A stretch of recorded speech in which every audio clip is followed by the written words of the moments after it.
अयोध्या से खबर है, जहां डीजी हेल्थ रतनपाल सुमन ने अयोध्या पहुंचकर रामनगरी में निर्माणाधीन 300 शैय्या के सीतापुर अस्पताल का स्थलीय निरीक्षण किया। उन्होंने बताया कि मुख्यमंत्री योगी आदित्यनाथ के निर्देश पर इस मल्टी स्पेशलिटी हॉस्पिटल का निर्माण किया जा रहा है, जिसकी जमीन बेहद उपयुक्त लोकेशन पर स्थित है। निरीक्षण के दौरान डीजी हेल्थ ने कहा कि कार्यदायी संस्था जल्द ही निर्माण कार्य में तेजी से शुरू करेगी। अस्पताल के अंतर्गत इमरजेंसी, ओपीडी, ब्लॉक वार्ड और पार्किंग जैसी आधुनिक सुविधा उपलब्ध कराई जाएगी। यह अस्पताल अयोध्या की जनता के लिए एक उच्च स्तरीय चिकित्सा सुविधा केंद्र के रूप में कार्य करेगा। उन्होंने यह भी बताया कि प्रदेश सरकार के प्रयासों से अयोध्या के सभी अस्पतालों में अच्छी स्वास्थ्य व्यवस्थाएं दी जा रही हैं और इलाज निःशुल्क उपलब्ध है।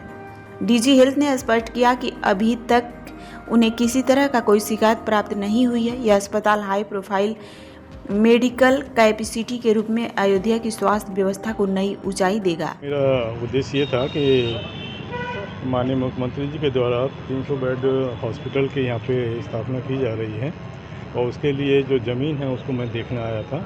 ज़मीन बहुत अच्छी जगह लोकेटेड है और जल्द ही जो एजेंसी है उसके द्वारा कार्य यहाँ पे आरंभ कर दिया जाएगा, तो ताकि जल्दी से जल्दी हम हॉस्पिटल को बना सकें और अपनी जनता को यहाँ पे बेहतर से बेहतर चिकित्सा सुविधाएं उपलब्ध करा सकें। और जो बन रहा है वो मल्टी स्पेशलिटी हॉस्पिटल है। मेरा मेन उद्देश्य है तो बनाया हुआ है, पार्किंग भी है यहाँ पे, अपना इमरजेंसी भी बनेगा, ओपीडी ब्लॉक भी बनेगा, वार्ड भी बनेंगे, सब कुछ पूरी व्यवस्था है। बहुत अच्छा यहाँ पे बन के हॉस्पिटल तैयार होगा।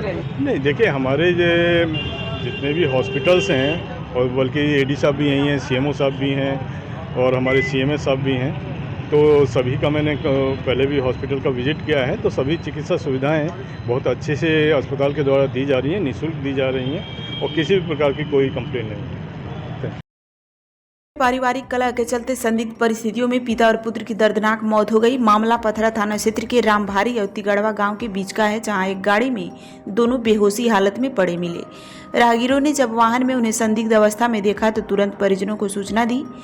परिजन दोनों को लेकर 100 शैय्या युक्त संयुक्त चिकित्सालय बासी पहुंचे, जहां डॉक्टर आर.के. सिंह ने 11 वर्षीय बालक डेविड को मृत घोषित कर दिया। वहीं उनके पिता देवहंस चौबे का इलाज किया गया, लेकिन कुछ देर बाद उनकी भी मौत हो गई।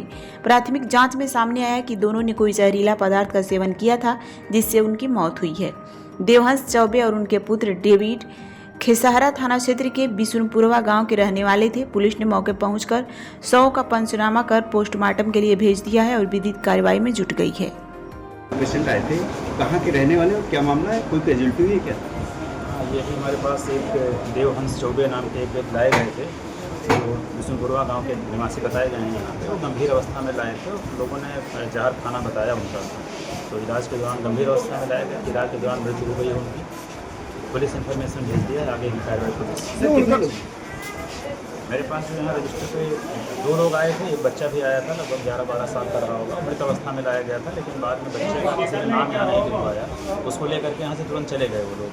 और जो जिसका इलाज चल रहा था देवहंस चौबे जी, उनकी मृत्यु हो गई इलाज के दौरान। सिद्धार्थनगर जिला के बढ़नी कस्बे में उस समय हड़कंप मच गया जब एक बंद कमरे में पति पत्नी की लाश बरामद हुई। घटना ढेबरुआ थाना क्षेत्र के केडिया भवन की है, जो SBI बैंक के सामने स्थित है। मृतक दंपति मेडिकल स्टोर का संचालन करते थे। स्थानीय लोगों की सूचना पर मौके पर पहुंची पुलिस ने कमरे का दरवाजा तोड़कर दोनों के शव को बाहर निकाला और कब्जे में लेकर पोस्टमार्टम के लिए भेज दिया है। मृतक के बेटे राहुल ने बताया कि उसके पिता पिछले कई दिनों से मानसिक रूप से परेशान चल रहे थे। पुलिस को मौके से एक सुसाइड नोट मिला है, जिसमें आत्महत्या की आशंका जताई जा रही है। फिलहाल पुलिस पूरे मामले की गंभीरता से जांच कर रही है और सुसाइड नोट की फॉरेंसिक जांच भी कराई जा रही है। यह घटना पूरे इलाके में चर्चा का विषय बन गई है और स्थानीय लोग स्तब्ध हैं। जनपद सिद्धार्थनगर के कोतवाली ढबरुआ अंतर्गत चौकी बढ़नी कस्बा में केडिया भवन में श्री राहुल अग्रवाल द्वारा पुलिस को सूचना दी गई कि उनके माता पिता श्री मदन मोहन अग्रवाल उम्र 60 वर्ष, श्रीमती अंजू अग्रवाल उम्र 55 वर्ष, जो मेडिकल स्टोर चलाते थे, उनके मृत होने की सूचना पुलिस को दी गई। तत्काल मौके पर पुलिस पहुंची और फॉरेंसिक टीम को भी बुलाया गया। मौके पे कमरे में देखा गया तो उनकी पत्नी अंजू अग्रवाल बेड पे मृत अवस्था में पाई गई और इनके पिता मदन मोहन अग्रवाल जो बरामदे में घायल अवस्था में, इनके गले पे चोट के निशान पाए गए थे। इनको तत्काल लोग अस्पताल पहुंचाए, लेकिन वहां पे उनकी मृत्यु हो गई। राहुल अग्रवाल से बातचीत करने पे ये बता रहे हैं कि पिताजी कई दिनों से परेशान थे, काफी परेशान थे। कुछ दुकान के कर्ज भी थे, जिसको लेकर वो अंतर्मन से काफी परेशान चल रहे थे। मौके पे फोरेंसिक टीम द्वारा कमरे से एक सुसाइड नोट प्राप्त किया गया है। सुसाइड नोट को पढ़ने पे और प्रथम दृष्टया पूरे घटना को देखने से आत्महत्या का प्रतीत होता है। पुलिस अन्य बिंदुओं पे छानबीन कर रही है। शव को पोस्टमार्टम और अन्य विधिक कार्रवाई के लिए भेजा जा रहा है। मौके पर शांति व्यवस्था कायम है। मेरठ से खबर है, जहां न्यूट्रीमा हॉस्पिटल में मोटापे के ऑपरेशन के बाद भाजपा नेता की बहन की मौत के बाद भाजपा नेताओं ने हॉस्पिटल और ऑपरेशन करने वाले डॉक्टर के खिलाफ मोर्चा खोल दिया है। बुधवार को भाजपा नेता अंकित चौधरी अपने समर्थकों और भाजपा कार्यकर्ताओं के साथ सीएमओ ऑफिस पहुंचे। उन्होंने सीएमओ से शिकायत करते हुए आरोपी डॉक्टर पर सख्त कार्रवाई की मांग करते हुए जांच कमेटी गठित करने की मांग की। उन्होंने सीएमओ से कहा कि किस तरह ऑपरेशन किया गया और ऑपरेशन के बाद क्या ट्रीटमेंट किया गया, सभी की निष्पक्षतापूर्ण जांच होनी चाहिए, जिससे सत्यता सामने लाया जा सके। बुधवार को भाजपा नेता अंकित चौधरी ने भाजपा नेता अरविंद मड़वारी की बहन रजनी गुप्ता की इलाज में लापरवाही के चलते मौत के मामले में सीएमओ अशोक कटारिया से मुलाकात कर इस दौरान उसके साथ भाजपा कार्यकर्ताओं और समर्थक भी मौजूद रहे। इस दौरान भाजपा नेता अंकित चौधरी ने कहा कि मेरठ की स्वास्थ्य व्यवस्था पूरी तरह से चरमरा गई है। उन्होंने कहा कि स्वास्थ्य व्यवस्था से आम जनता त्रस्त है। इस दौरान कपिल जैन, सौरभ पंडित, रिंकू वर्मा, सौरभ अत्री, शुभम अग्रवाल, नितिन, अमन पंडित आदि लोग मौजूद रहे। सर, आज क्या घटना हुई, किसके साथ हुई, क्या है पूरा मामला, ये बताइए। मेरी बहन ने डॉक्टर ऋषि सिंगल से अपना पेट कम करने का, वजन कम करने का इन्होंने बात करी थी। 5 लाख रुपया उसकी लड़की का भी और उसका भी 5 लाख रुपया बात हुई थी। डॉक्टर ने कहा दोनों तुम एक साथ करा लोगे तो 3,70,000 रुपए में हम ये आपका ऑपरेशन कर देंगे। इनके मन में लालच आ गया। दोनों लोग 11 तारीख को यहाँ पे आ गए। 11 तारीख को मेरी बहन रजनी गुप्ता का डॉक्टर साहब ने ऑपरेशन करा। जब मेरी बहन आई थी यहाँ पे, 55 साल की मेरी बहन की उम्र है, जब वो आई थी मोटी जोर थी थोड़ी सी, लेकिन इसके अलावा उसका सारे ऑर्गन बिल्कुल फिट थे। पहले रिपोर्ट डॉक्टर साहब ने सारी रिपोर्ट कराने के बाद ये ऑपरेशन करा।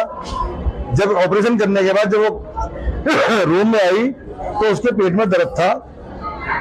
11 तारीख की रात को ही 12 तारीख को डॉक्टर साहब को कहा गया कि दर्द है। डॉक्टर साहब देखा, कभी यूनियन लगा रहे हैं, कभी कैथेटर लगा रहे हैं, कभी इंजेक्शन दे रहे हैं, लेकिन उन्होंने ये प्रयास नहीं कराया कि दर्द क्यों है ये।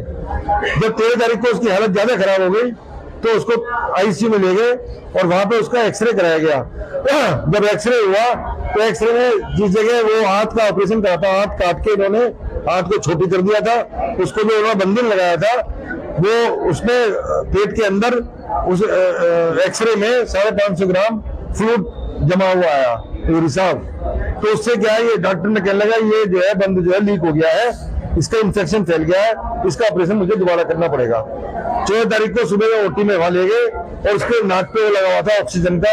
जैसे ही उसको उठाया, ऑपरेशन करने के वेंटिलेटर की तैयारी करी, एकदम उसका हार्ट कोलैप्स हो गया और इन्होंने फिर उसको सीपीआर देके दोबारा उसको लाए। थोड़ा वो रीडिंग चलने लगी, बीपी वगैरह चलने लगा, लेकिन जहर पूरा फैल चुका था।